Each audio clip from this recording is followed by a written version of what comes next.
ബാലരാമപുരത്ത് 2.5 വയസ്സുകാരിയെ കിണറ്റിലെറിഞ്ഞ് കൊലപ്പെടുത്തിയ കേസിലെ പ്രതി ഹരികുമാറിനെതിരെ പോലീസിന്റെ നിർണായക കണ്ടെത്തൽ. കേസിൽ ഹരികുമാറിന് മാത്രമാണ് പങ്കെന്നാണ് പോലീസിന്റെ കണ്ടെത്തൽ. ഹരികുമാർ കുറ്റം സമ്മതിച്ചതായി കഴിഞ്ഞ ദിവസം പോലീസ് വെളിപ്പെടുത്തിയിരുന്നു.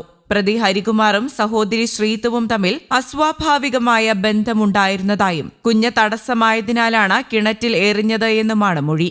കൊല നടക്കുന്ന ദിവസവും വഴിവിട്ട ബന്ധത്തിന് ശ്രീതുവിനെ പ്രേരിപ്പിച്ചിരുന്നു. വാട്സാപ്പ് സന്ദേശത്തിലൂടെ മുറിയിലേക്ക് വരാൻ ഹരികുമാർ ആവശ്യപ്പെട്ടു. ഇതനുസരിച്ച് ശ്രീതു മുറിയിലെത്തിയെങ്കിലും കുഞ്ഞ് കരഞ്ഞതിനാൽ തിരികെ പോയി. ഇത് ഹരികുമാറിനെ ചൊടിപ്പിച്ചിരുന്നുവെന്നും ഇതാണ് കൊലയ്ക്ക് കാരണമായത് എന്നുമാണ് പോലീസ് വ്യക്തമാക്കുന്നത്. 6 ദിവസത്തെ കസ്റ്റഡി കാലാവധി അവസാനിച്ചതോടെ കഴിഞ്ഞ ദിവസം ഹരികുമാറിനെ നെയ്യാറ്റിൻകര കോടതിയിൽ ഹാജരാക്കി. ഇയാളെ വീണ്ടും ജുഡീഷ്യൽ കസ്റ്റഡിയിൽ റിമാൻഡ് ചെയ്തിരിക്കുകയാണ്.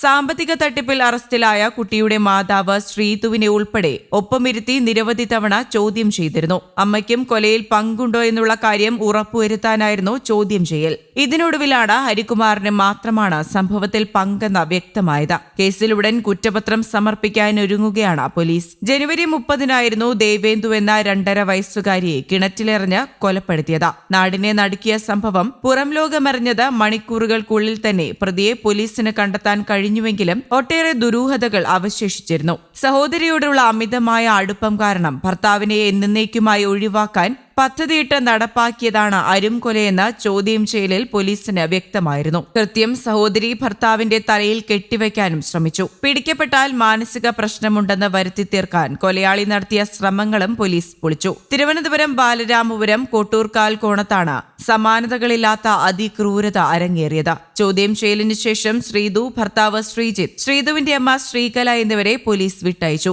വീട്ടിലുണ്ടാകുന്ന സംഘർഷം മുന്നിൽ കണ്ട് ശ്രീതുവിനെ മഹിളാ മന്ദിരത്തിലേക്ക് മാറ്റുകയും ചെയ്തിരുന്നു. ഹരികുമാറിന്റെയും ശ്രീതുവിന്റെയും പെരുമാറ്റവും മൊഴികളിലെ വൈരുദ്ധ്യവും തിരിച്ചറിഞ്ഞ പോലീസ് ഇരുവരുടെയും വാട്സാപ്പ് ചാറ്റുകൾ പരിശോധിച്ചതാണ് വഴിത്തിരിവായത്. എന്നാൽ കൊലപാതകത്തെക്കുറിച്ച് ശ്രീതുവിന് അറിയില്ല എന്നായിരുന്നു പോലീസ് നിഗമനം. എന്തെങ്കിലും പങ്കുണ്ടെങ്കിൽ ശ്രീതുവിനെയും പ്രതിയാക്കാനുള്ള പരിശോധനകളാണ് പോലീസ് നടത്തിയിരുന്നത്. പിന്നീട് ശ്രീതുവിനെ സാമ്പത്തിക തട്ടിപ്പ് കേസിൽ പ്രതി ചേർക്കുകയായിരുന്നു. ശ്രീതുവിന്റെ അച്ഛൻ മരിച്ചതിന്റെ 16-ാം ദിവസമായിരുന്നു കൊലപാതകം നടന്നത്. അതിൽ പങ്കെടുക്കാനാണ് ശ്രീജിത്ത് തലേ ദിവസം അവിടെ എത്തിയത്.